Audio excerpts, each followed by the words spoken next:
പ്രായമായ ആൾക്കാരെ ശ്രദ്ധിച്ചിട്ടുണ്ടോ?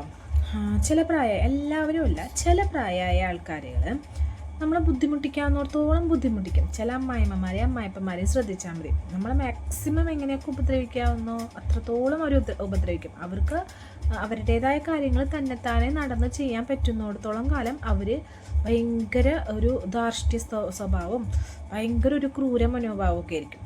എല്ലാവർക്കും ഇല്ല, ചിലവർക്ക് മാത്രം.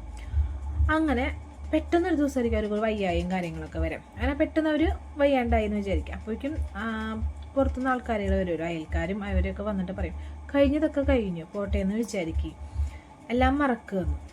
അങ്ങനെ നമുക്ക് പെട്ടെന്ന് മറക്കാൻ പറ്റുമോ?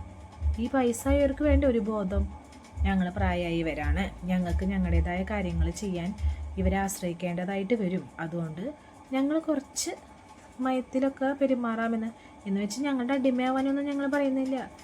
കുറച്ച് മയത്തിലൊക്കെ സംസാരിച്ചാൽ നിങ്ങൾക്ക് നല്ലത്. നിങ്ങളോട് ഞങ്ങൾ മനസ്സറിഞ്ഞ് ഞങ്ങൾ വയ്യാണ്ടാവുമ്പോൾ നോക്കുന്നതും ഇഷ്ടക്കേടോടുകൂടി വയ്യാണ്ടായി നോക്കുന്നതും വയ്യാത്തപ്പോൾ നോക്കുന്നതും തമ്മിൽ ഒരുപാട് വ്യത്യാസമുണ്ട്. അപ്പോൾ പ്രായമായവരെ നിങ്ങൾ അത്യാവശ്യം നല്ല രീതിയിലൊക്കെ ഒന്ന് പെരുമാറാൻ പഠിക്കും. ഇപ്പോഴും പറയുന്നു, എല്ലാവരോടും ഇല്ല, കുറച്ച് പ്രായമായവർക്ക് ഇങ്ങനെ കുറച്ച് പൊട്ട സ്വഭാവങ്ങളുണ്ട്. അപ്പോൾ അവർ സൂക്ഷിക്കാം.